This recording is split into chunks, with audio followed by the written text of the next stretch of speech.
নমস্কার।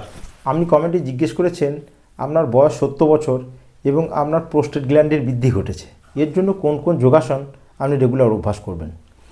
দেখুন, কোন কোন যোগাসনগুলো রেগুলার প্র্যাকটিস করতে হবে সেটা তো জানবই। তার আগে আপনি যদি পারেন তাহলে কিছু আয়ুর্বেদিক দাবায় আপনাকে কিন্তু নিতে হতে পারে, যেমন গোকসুরাদি গুগল, প্রোস্টোগ্রিড। এই যদি আপনি আয়ুর্বেদিক স্টোর থেকে আনিয়ে নিয়ে রেগুলার যদি খান তাহলে খুবই উপকার পাবেন। এবং তা যদি না পারেন তাহলে আপনি কী করবেন, যে গোখরু পাওয়া যায়, গোখরুকে রাত্রে জলে ভিজিয়ে দিয়ে 1 গ্লাস জলে 1 চামচ গোখরুকে ভিজিয়ে দিয়ে সেটা সকালে ছেঁকে নিয়ে ওই গোখরু জলটাকে ফুটিয়ে যদি শিপ বা শিপ চায়ের মতো পান করেন তাহলেও কিন্তু প্রোস্টেট গ্ল্যান্ডের জন্য খুব উপকারী। এটা হলো আপনার আয়ুর্বেদিক মেডিসিন বা নুস্খা। এখন কোন কোন যোগাসনগুলো আপনাকে রেগুলার প্র্যাকটিস করতে হবে সেটা আমি দেখাবো। দেখুন, বয়স আপনার 70, এর জন্য আপনাকে কিন্তু খুব হার্ড যোগা করা সম্ভব নয়। এর জন্য খুব ইজি আসন আপনাকে রেগুলার প্র্যাকটিস করতে হবে। কিন্তু শর্ত একটাই, আসন ইজি হোক কিন্তু আপনি প্র্যাকটিস করবেন রেগুলার সকালে এবং সন্ধ্যায়। তো প্রথম আসন আপনাকে যেটা করতে হবে সেটা হচ্ছে baby cattle pose. Baby cattle pose কী করে করতে হয়, আপনি সুখাসনে বসে আছেন, বয়স বেশি, আপনি সুখাসনে বসে আছেন, আপনি লেফট পাটাকে তুলে এইভাবে, যেমন করে বেবিদেরকে এইভাবে ধরে ফির আপনি আন্দোলিত করবেন। এইভাবে ধীরে ধীরে শ্বাস নিতে থাকবেন, ধীরে ধীরে শ্বাসকে ছাড়তে থাকবেন, 15 টাইমস 30 টাইমস এইভাবে করতে থাকবেন। হলো, এটা হলো লেফট পা। ঠিক একইভাবে রাইট পাটাকে তুলবেন এবং এইভাবে আন্দোলিত করতে থাকবেন। এটা হলো বেবি ক্যাটেল পোজ। এরপর আপনাকে করতে হবে ক্যাট কাউ পোজ বা মার্জারি আসন। এর জন্য আমরা কী করতে হবে, এইভাবে, বোঝা গেছে, এইভাবে আপনাকে টেবিল টপ, এটাকে বলা হয় টেবিল টপ পোজ। এরপর কী করতে হবে, শ্বাস নিয়ে মেরুদণ্ডকে নিচের দিকে প্রেসার দিতে হবে, দেখা যাচ্ছে, শ্বাস নিয়ে উপরের দিকে দেখতে হবে, সিলিংয়ে দেখার চেষ্টা করতে হবে এবং শ্বাস ছেড়ে ফুল, বোঝা যাচ্ছে, ফুল আপনার যে কোমর এরিয়াটাকে নিচের দিকে এইভাবে স্ট্রেচ করতে হবে। হলো, শ্বাস ছেড়ে, এবং এখানে 3 থেকে 5 সেকেন্ড হোল্ড করার পর ফিরছে শ্বাস নিয়ে এইভাবে মেরুদণ্ডকে স্ট্রেচ করে নিচের দিকে স্ট্রেচ করতে হবে। ফির 5 সেকেন্ড হোল্ড করার পর শ্বাস ছেড়ে ফির নিচের দিকে এইভাবে স্ট্রেচ করতে হবে। বোঝা গেছে, এটা হচ্ছে ক্যাট কাউ পোজ বা মার্জারি আসন। এরপর আপনাকে করতে হবে পশ্চিম উত্তানাসন।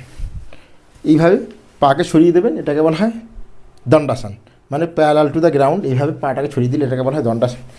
মেরুদণ্ড স্ট্রেট, বয়স 70 উপর, মানে পুরো ঝোঁকা সম্ভব নয়, মানে পুরো নাকটাকে ঘূর্ণাতে স্পর্শ করা সম্ভব নয়। তো আপনি কী করবেন, যতদূর পারবেন চেষ্টা করবেন হাতটা যেন পায়ে এইভাবে ধরতে পারেন, আর ধীরে ধীরে এইভাবে ঝোঁকার চেষ্টা করুন। আপনি যদি এই অবস্থায় আসতে পারেন তাহলেও চলবে, শুধু মেরুদণ্ডটাকে স্ট্রেট করে রাখবেন, যেন ঝুঁকিয়ে না করেন সেটা খেয়াল রাখতে হবে। এইভাবে বাস, এতদূর আসা গেলেও অনেক আপনার বেনিফিট করবে আপনার প্রোস্টেট গ্ল্যান্ডকে সিঙ্ক করার জন্য। বোঝা গেছে, এই অবস্থায় ধীরে ধীরে রেগুলার প্র্যাকটিস করবেন, যতটা যাওয়া সম্ভব হবে ঠিক ততটাই যাবেন। এটা হলো পশ্চিম উত্তানাসন।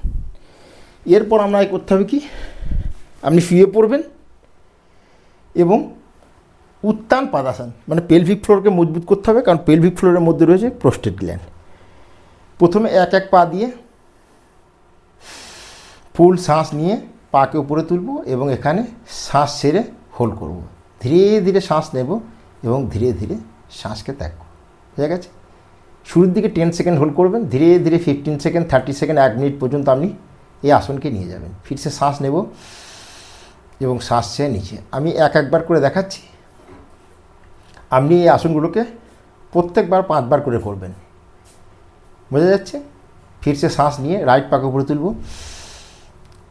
এবং এখানে ধীরে ধীরে শ্বাস নেব এবং ধীরে ধীরে শ্বাসকে ত্যাগ করতে থাকবো। আগেই বলেছি, হর একবার 15 to 30 সেকেন্ড হোল্ড করতে হবে এবং প্রত্যেক আসনকে 3 থেকে 5 বার প্র্যাকটিস করতে হবে। বোঝা গেছে, ফিরসে শ্বাস নেব এবং শ্বাস ছেড়ে নিচে। এরপর 2 পা দিয়ে মানে ফুল উত্তান পাদাসন। এর জন্য কী করব, শ্বাস নিয়ে ধীরে ধীরে পাকে উপরে তুলব এবং এখানে এই অবস্থায় হোল্ড করব। এই অবস্থায় ধীরে ধীরে শ্বাস নেব এবং ধীরে ধীরে শ্বাসকে ত্যাগ করতে থাকবো। আপনি শুরুর দিকেই 15 সেকেন্ড হোল্ড করতে পারবেন না, আপনি 3 সেকেন্ড দিয়ে শুরু করবেন, মানে 1 2 3 ফুল শ্বাস নেবেন এবং শ্বাস ছেড়ে নিচে আসবেন। এই আসনকেও 3 থেকে 5 বার। এটা হলো উত্তাল পাদাসন। শ্বাস নিয়ে উপরে উঠে আসতে হবে। বয়স বেশি, এই জন্য আপনাকে ইজি আসন করতে হবে, কিন্তু রেগুলার করতে হবে। এরপরে রামবান আসন প্রোস্টেট গ্ল্যান্ডের জন্য, সেটা হচ্ছে বদ্ধাকোনাসন। বদ্ধাকোনাসন করার জন্য দুটো পাকে এইভাবে এক অপর সাথে লাগাতে হবে। আপনার বয়স বেশি, প্র্যাকটিস নেই, হতে পারে আপনার হাঁটু এতটা উঠে থাকবে, পা হয়তো আরও দূরে থাকবে, কোনো ব্যাপার নয়। আমি আগেই বলেছি, এই অবস্থায় যদি আসেন কোনো ব্যাপার নয়।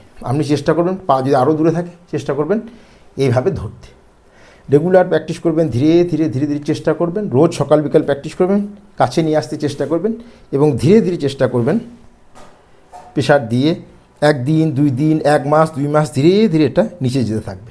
যদি নিচে নাও যায়, আপনি এই অবস্থায় ফ্ল্যাপ করতে থাকবেন, মানে তিতলাসন করবেন রেগুলার। ধীরে ধীরে শ্বাস নেবেন, শ্বাস ছেড়ে নিচে, শ্বাস নিয়ে উপর, শ্বাস ছেড়ে নিচে। আপনার যদি নিচে না যায় তাহলে যতটা যাবে ততটা করবেন। যদি এই অবস্থায় করতে পারেন তাহলে এই অবস্থায় করবেন। ধীরে ধীরে, জবরদস্তি বা জোর জবরদস্তি করবেন না। রেগুলার এই আসনগুলো আপনি প্র্যাকটিস করবেন, তাহলে আপনার প্রোস্টেট গ্ল্যান্ডের বৃদ্ধির ফলে যে সমস্যা হয়েছে, যে আপনার যে ব্লাডার, ইউরিনারি ব্লাডার, যেটাকে বাংলায় মূত্রথলি বা মূত্রাশয় বলা হয়, ওটা সম্পূর্ণ খালি হয় না। এর জন্য কী হয়, বারবার আপনার পেশাব যেতে ইচ্ছা হয়, বা প্রোস্টেট গ্ল্যান্ড বাড়ার ফলে আমরা যে ইউরেথ্রা মানে যে মূত্রনালী, ওই মূত্রনালীতে প্রেশারের সৃষ্টি হয়। তো কী হয়, মূত্র সম্পূর্ণ খালি হয় না। রেগুলার যদি এই যোগাসনগুলো আপনি প্র্যাকটিস করেন, আর যে আমি বললাম আয়ুর্বেদিক দাবায় গোকসুরাদি গুগুল এবং প্রোস্টোগ্রিড আপনি আয়ুর্বেদিক স্টোর থেকে নিয়ে যদি রেগুলার খান এবং গোখরু জল আপনি যদি পান করেন, তাহলে কিন্তু অনেকটা হলেও আপনি কিছুটা মানে কমফোর্টেবল ফিল করবেন। মানে পেচ্ছাপ ক্লিয়ার হবে, বারবার পেচ্ছাপ যাওয়া দরকার পড়বে না, বা রাত্রে ঘুমানোর পর যে বারবার পেচ্ছাপ যেতে হয়, এই সমস্ত সমস্যা কিন্তু ধীরে ধীরে ধীরে ধীরে ক্লিয়ার হবে। তো আজকে এইটুকুই। Thank you, take care, goodbye এবং স্টে হেলদি। নমস্কার, থ্যাংক ইউ।